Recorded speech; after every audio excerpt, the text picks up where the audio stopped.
Oxymonster, the notorious dark web drug trafficker, was just arrested and brought before a judge to face charges. His underground website flooded Europe and the U.S.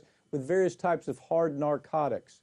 But while he'll be going to prison soon, the same can't be said of the other dark web vendors who are still making a killing selling drugs, kidnapped women, and even selling assassinations, if you can imagine that, on the dark web.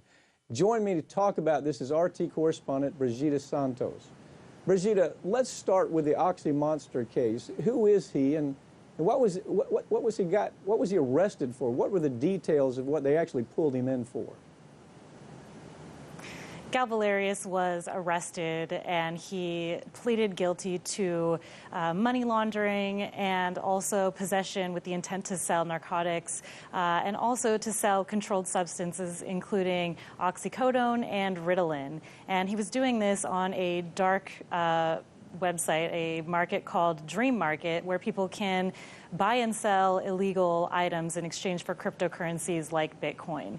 Now, he also admitted to working as an administrator and as a senior moderator for this website as well. And he was caught after the authorities linked his digital cryptocurrency wallet to a tip jar that he had left on his Dream Market vendor site. So that's how he got caught.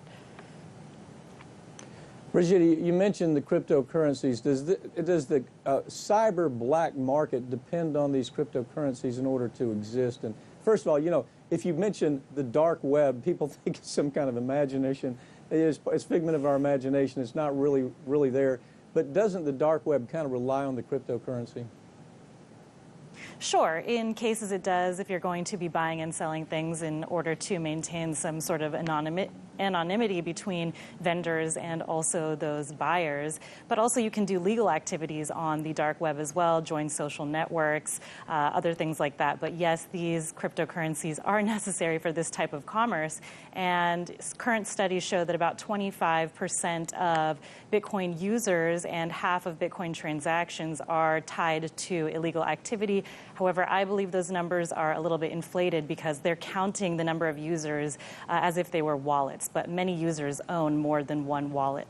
And since 2015, more and more people have adopted the use of Bitcoin, and the infrastructure around Bitcoin has built up. So the number of illegal transactions have actually gone down in that case. Well, one thing for sure, the dark web is not a figment of our imagination. It's out there. It's great for a thriller book. I write thrillers, and I use it in there from time to time. Give us some examples, would you, of what's out there in the dark web? What are some examples of some of these websites that would be found on the dark web? Sure. People can buy anything from organs to hitmen, hackers, you name it. If you can think of it, it probably exists on the dark web. One recently came to light called the Black Death Group, which was selling women as sex slaves. And that came to light when one woman was kidnapped and the person was caught, and they said that they had intended to sell her on the Black Death Group dark website where people can auction off buying these slaves. Well, how is the U.S. going to deal with this problem? How is the U.S. talking about taking on the dark web? What's their next step? Surely there's something in place to basically shut it down.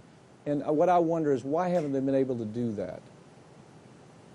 Well, they have been able to shut down some online dark web bazaars, things like Alphabay and Silk Road, but it is incredibly difficult because of the anonymous nature and the way that the onion routers work to hide people's IP addresses.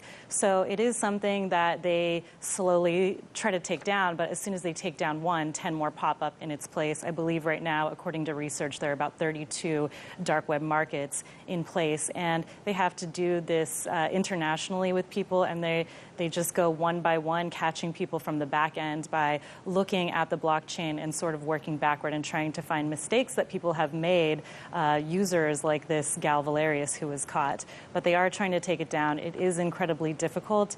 Really what they should be doing is trying to end the war on drugs, which has really sent more people to the dark web to buy drugs.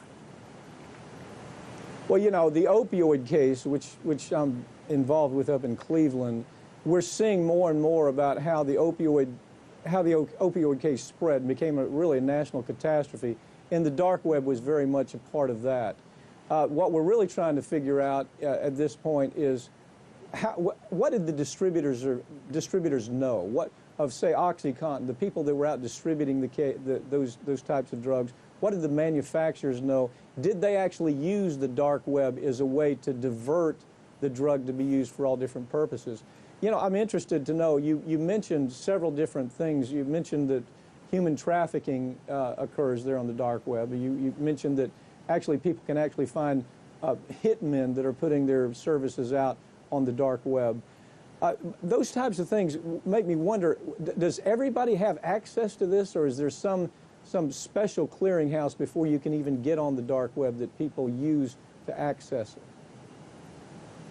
No, anybody can get on it as long as they're using an onion router. For those drug dealers, there are special software that they can use, but they also get caught if they're not careful, which is, again, this is good for the FBI and the authorities who are looking at those types of people. And in the case of Gal Valerius, it's very likely that he will now be an informant and try to help the authorities learn how these systems work in order to try and shut them down.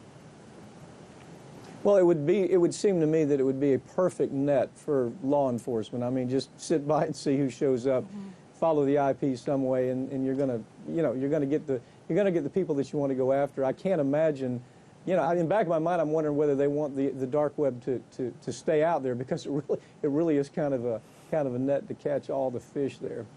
Brigida, thanks for joining me. Okay. Thanks.